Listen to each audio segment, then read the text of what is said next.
Hormuz ಜಲಸಂಧಿಯಲ್ಲಿ America ಮತ್ತು ಇರಾನ್ನ ಮಧ್ಯೆ ಜಲಯುದ್ಧ ನಡೀತಾ ಇದೆ.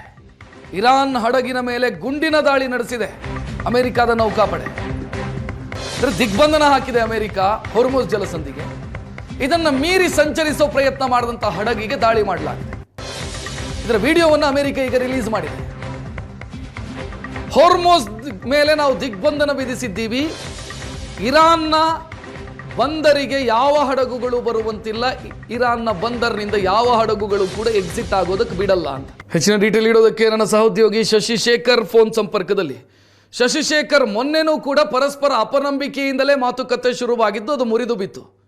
ಈಗಲೂ ಅದರದೇ ಮುನ್ಸೂಚನೆ ಕಾಣ್ತಾ ಇದೆ ಇಲ್ಲಿ. ರಕ್ಷಿತ್, 2 ದಿನ ಕಳೆದ್ರೆ ಈಗ ಜಾರಿಯಾಗಿರುವಂತಹ 15 ದಿನಗಳ ಕದನ ವಿರಾಮ ಅಂತ್ಯ ಆಗುತ್ತೆ. ಅದರ ಒಳಗೆ ಒಂದು ಅಂತಿಮವಾದಂತಹ ಒಪ್ಪಂದ ಯುದ್ಧ ನಿಲ್ಲಿಸುವ ವಿಷಯವಾಗಿ ಆಗಬೇಕು. ಇಲ್ಲವಾದ್ರೆ ಈಗ ಜಾರಿಯಾಗಿರುವಂತಹ ಕದನ ವಿರಾಮ ವಿಸ್ತರಣೆಯಾಗಬೇಕು. ಇವತ್ತು ಸಂಜೆ ಇಸ್ಲಾಮಾಬಾದ್ನಲ್ಲಿ ಒಂದು ಮಾತುಕತೆ ಇದೆ ಅನ್ನುವಂತಹ ಟ್ವೀಟ್ ಅನ್ನ ನಿನ್ನೆ ಅಮೆರಿಕದ ಅಧ್ಯಕ್ಷ ಡೊನಾಲ್ಡ್ ಟ್ರಂಪ್ ಮಾಡಿದ್ರು.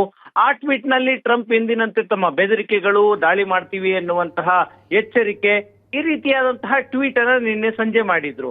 ಅಂದ್ರೆ ಇವತ್ತು ಸಂಜೆ ಇಸ್ಲಾಮಾಬಾದ್ ನಲ್ಲಿ ಒಂದು ಮಾತುಕತೆ ನಡೆಯಬಹುದು ಮತ್ತೆ ಯುದ್ಧ ನಿಲ್ಲುವಂತಹ ಯಾವುದಾದ್ರೂ ನಿರ್ಧಾರ ಹೊರಬೀಳಬಹುದು ಅನ್ನುವಂತಹ ನಿರೀಕ್ಷೆಗಳಿತ್ತು.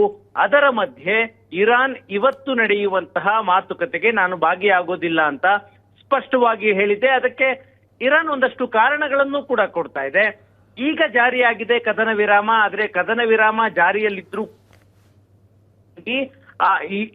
ಇರಾನ್ನ ಸಮುದ್ರ ಮಾರ್ಗವನ್ನ ದಿಗ್ಬಂಧನ ಮಾಡಿದೆ. ಆ ಕಾರಣಕ್ಕಾಗಿ ಇದು ಕದನ ವಿರಾಮದ ಒಪ್ಪಂದದ ಉಲ್ಲಂಘನೆ ಅಂತ ಇರಾನ್ ಹೇಳ್ತಾ ಇದೆ. ಜೊತೆಗೆ ನಿನ್ನೆ ಇರಾನ್ನ ಹಡಗಿನ ಮೇಲೆ ಅಮೆರಿಕದ ನೌಕಾಪಡೆ ದಾಳಿಯನ್ನ ಮಾಡಿದೆ. 3 ಸುತ್ತಿನ ಗುಂಡಿನ ದಾಳಿಯನ್ನ ಮಾಡಿದೆ. ಅಂದ್ರೆ ತೈಲವನ್ನ ಹೊತ್ತುಕೊಂಡು ಇರಾನ್ನ ಹಡಗು ಹಿಂದೂ ಮಹಾಸಾಗರಕ್ಕೆ ಬರುವಂತಹ ಪ್ರಯತ್ನವನ್ನ ಮಾಡಿದಾಗ ಆಗ ಪರ್ಷಿಯನ್ ಗಲ್ಫ್ ಮೂಲಕವಾಗಿ ಹಾರ್ಮುಜ್ ದಾಟಿ ಗಲ್ಫ್ ಆಫ್ ಒಮನ್ಗೆ ಬಂದಂತಹ ಸಂದರ್ಭದಲ್ಲಿ ಅಮೆರಿಕದ ನೌಕಾಪಡೆ ಆರಂಭದಲ್ಲಿ ಎಚ್ಚರಿಕೆಯನ್ನು ಕೊಡುತ್ತೆ. ಅದಾದ ಮೇಲೆ ದಾಳಿಯನ್ನ ಮಾಡುತ್ತೆ.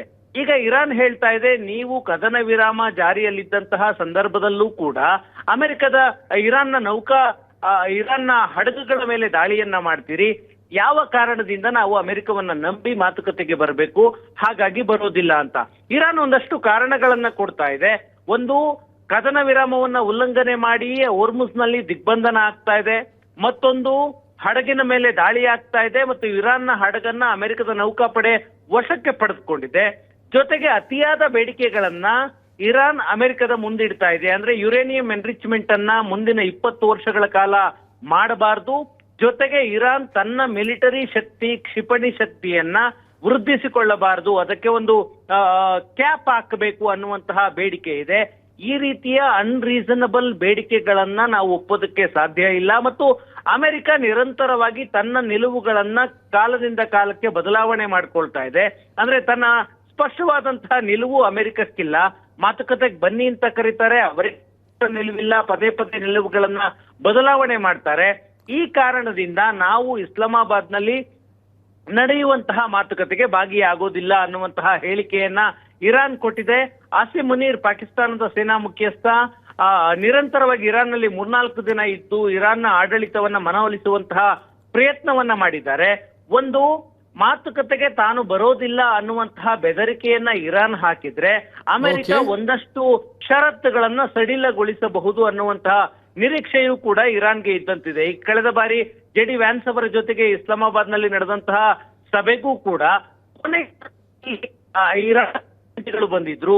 ಕೊನೆಯ ಕ್ಷಣದವರೆಗೂ ಕೂಡ ನಾವು ಪಾಕಿಸ್ತಾನದಲ್ಲಿ ನಡೆಯುವಂತಹ ಮಾತುಕತೆಗೆ ಭಾಗಿಯಾಗೋದಿಲ್ಲ ಅನ್ನುವ ಹೇಳಿಕೆಗಳನ್ನೇ ಕೊಟ್ಟಿದ್ರು. ಆದ್ರೆ ಅಂತಿಮವಾಗಿ ಇಸ್ಲಾಮಾಬಾದ್ನ ಮಾತುಕತೆಗೆ ಬಂದ್ರು. ಈಗ 2ನೇ ಹಂತದಲ್ಲೂ ಕೂಡ ನಾವು ಭಾಗಿಯಾಗೋದಿಲ್ಲ ಅಂತ ಹೇಳ್ತಿದ್ದಾರೆ. ಒಟ್ಟಾರೆ ಅಮೆರಿಕ ತನ್ನ ನಿಲುವನ್ನು ಸಡಿಲಪಡಿಸಿಕೊಳ್ಳುವ ಸಾಧ್ಯತೆಗಳಿದಾವೆ ಮತ್ತು ಇರಾನ್ ಕೂಡ ಮಾತುಕತೆಗೆ ಬರುವಂತಹ ಸಾಧ್ಯತೆ ಕೂಡ ಇದೆ. ಇವತ್ತು ಸಂಜೆಯ ವೇಳೆಗೆ ಅಮೆರಿಕದ ಟೀಮ್ ಇಸ್ಲಾಮಾಬಾದ್ಗೆ ಬರುತ್ತೆ. ಇರಾನ್ ಬರೋದಿಲ್ಲ ಅಂತ ಈಗ ಹೇಳ್ತಾ ಇದೆ, ಬರುವಂತಹ ನಿರೀಕ್ಷೆಗಳಿದಾವೆ. ಯಾಕಂದ್ರೆ ಕಳೆದ ಬಾರಿಯ ಮಾತುಕತೆಯನ್ನ ನೋಡಿದ್ರೆ ಬರುವ ಸಾಧ್ಯತೆಗಳಿದೆ ಅನ್ಸುತ್ತೆ. ರಕ್ಷತ್, ಥ್ಯಾಂಕ್ ಯು ಶಶಿಶೇಖರ್ ಮಾಹಿತಿಗೆ.